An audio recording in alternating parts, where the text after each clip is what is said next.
Hello everyone, welcome back. It's Empyrion Galactic Survival episode 54. I'm Enigmius and today we're in our base that's almost done. When I say almost done, I mean structurally in terms of all the details and decorations and things. That's kind of an ongoing project. As you can see, however, I've added some details and decorations that I don't normally put in my structures. These are all purely cosmetic, these consoles and panels and things like that, and they're all just designed to make things a little bit more interesting to look at. I particularly like this one because it's got moving things on it, and moving things impress me. What else can I say? I wanted to have sort of an asymmetrical protrusion off to the side of our fortress on the top that would represent where our control center is, and being as high up as we are, this is one of those situations where it made sense not only to have windows for the sake of having windows, but because we actually get a decent view of some things, particularly as long as the drone attacks keep coming, we can always watch them safely through the window as our now massively overgunned station takes care of them. So that's a thing. The sun is almost coming up, but as a result of the recent changes, there was a recent patch that came out, a major patch that changed the lighting. Sometimes it works and looks great. I really like the way it kind of looks here. You can see there's some interesting lighting things going on. In the dead of night, sometimes you wouldn't necessarily notice that there was any darkness at all, I guess you could say.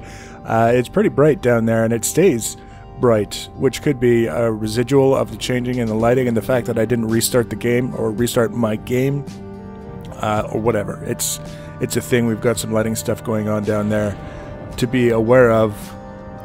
That we've got this area is growing and expanding and doing all kinds of crazy things. We've got 10 constructors so that we can move the base of operations from our capital vessel to this control room where we can make all the things that we need to make and get away with all of that. We've got storage, of course, and this time we're color coding the storage just to make it a little bit easier to keep track of things. The white containers are going to be for ores and ingots.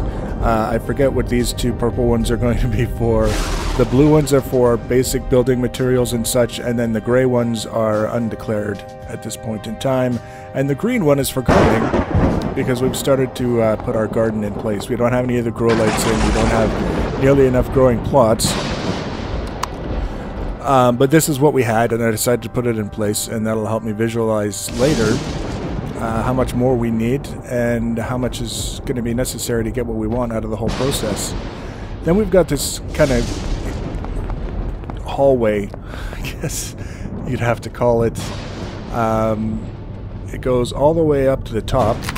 We'll pull out our flashlight, and we're now on the roof of the fortress, and as you can see, our capital vessel is now parked up here, and it's got plenty of room to land with all of the landing pads making contact with the roof. One of the things that was added in this most recent patch are these repair bays, which make it so that I'm only allowed to put one per structure. In this case, I decided to put it on the roof. Any ship that I land over this repair bay that is powered down will be repaired automatically. It's kind of neat. I don't know how it works. I don't think it will repair the entire ship to the way it used to be unless you've got a blueprint. I don't even know if you can repair a ship to the way it used to be. If you have a blueprint, I think it might just be a case where it will repair any damaged blocks and then just leave it for you to figure out the rest if that's going to be the case. So that's something to keep in mind. And then sticking with the theme of decorations I don't normally use, I've got these guys, and these are right on top of our control room. We've got the satellite dish, and we've got these beacon things that kind of look like antennas, so I built them up to look even more like antennas. And definitely the sun is coming up. We've got the thunderstorm, we've got the green mist, and as you can see, for pre-dawn, it's dark out here, but if we look through the glass, not so much. So that's something else to keep in mind for me, I guess. We've got a lot of stuff in our capital vessel that we're going to be moving down into the control room once we get it taken care of. We've got some ammunition now for the flak guns that are stationed around the outside and the upper areas of our facility so that we can do even more damage to the drones that attack us in a shorter amount of time.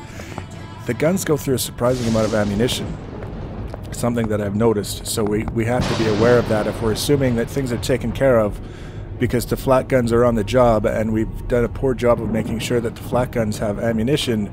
We could be in serious trouble. There's one thing that I wanted to grab, actually two things that I wanted to grab out of here. If I can find them. These are more repair bays, which we don't really need right now. And then we've got these. This is one of the other new things that was added, and this is kind of a big deal. This is the automatic mining device, which should, if things work the way we might expect them to, allow us to set it up over a deposit and let it just go and mine everything and gather it and give us all the goodies. So the only thing that I'm missing from this equation up to this point is a way to fuel it. So we're going to head up to the capital vessel and we're going to grab some Promethium packs, and then we're going to head down to a Promethium deposit and set this guy up and show you what it looks like.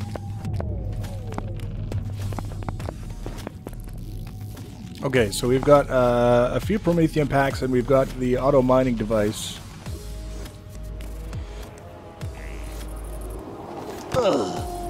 And that was a big jump down from the top of that thing.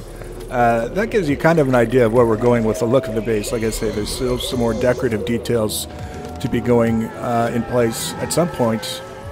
But for now, it's just a really, really big thing with doors and lots of guns. It's hard to complain about that. And there's the control center with the glass right up there. So now, we're going to head on over because it's so easy to get to.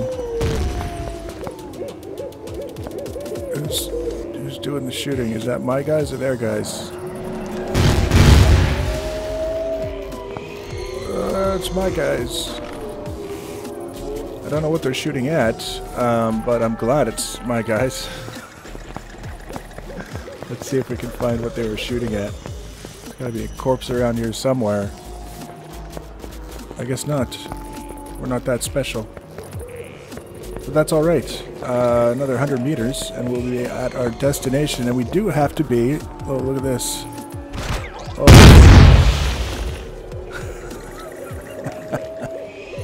Thanks for the assist. It was one of these big gross bug things. Ew.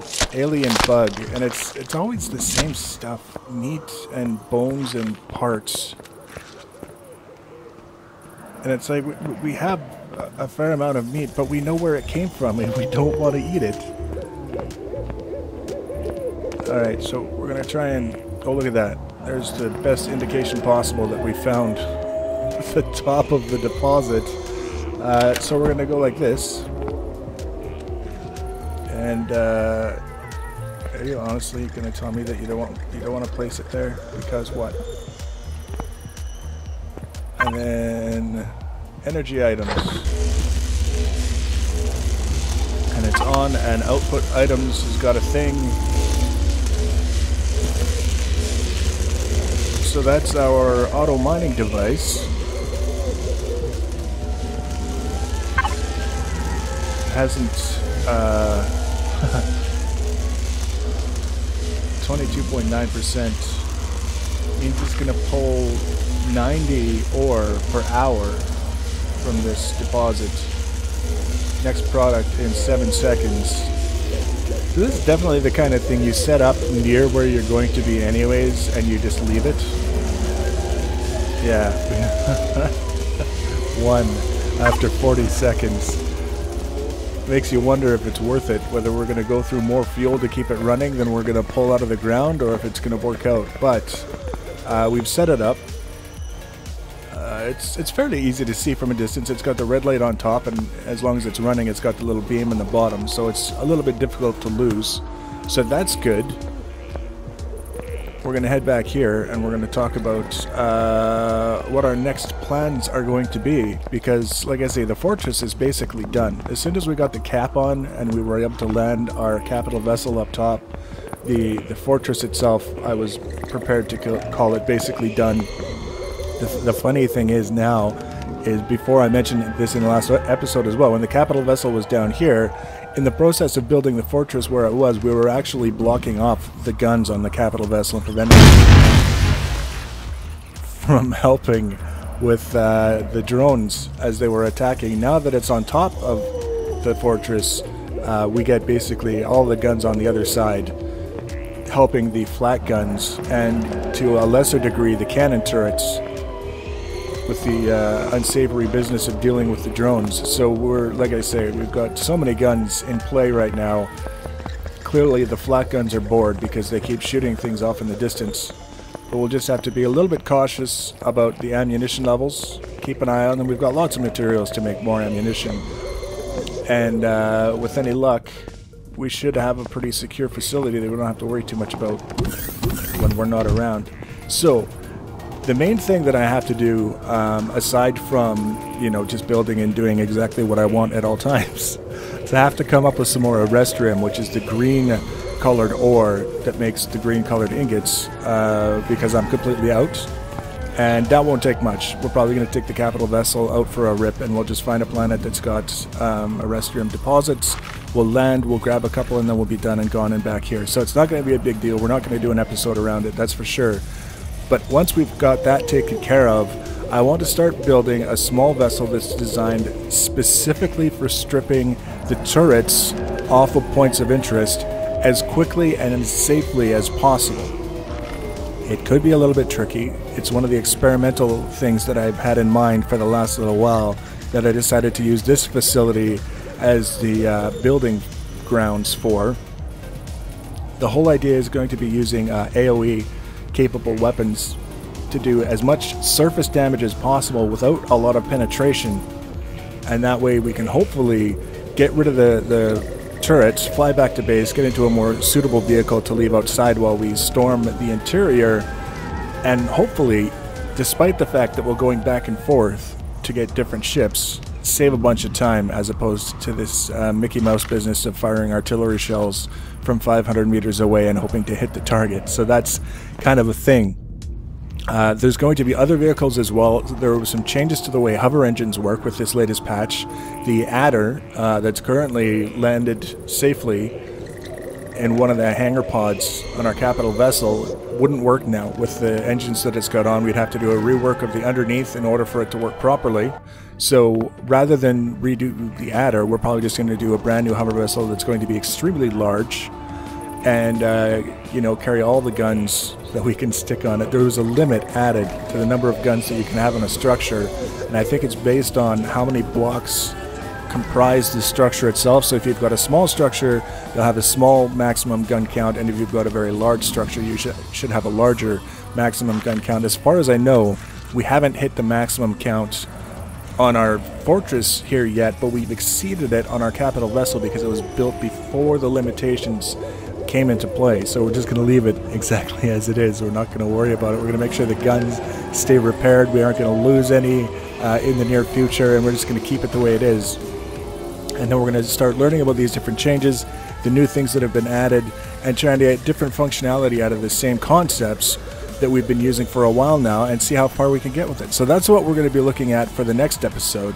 And if you want to be notified about that one, you can subscribe to my channel. You can follow me on social media. Links for social media are always in the information section below the video. Feel free to leave your comments and feedback. Thanks for watching, guys, and take care.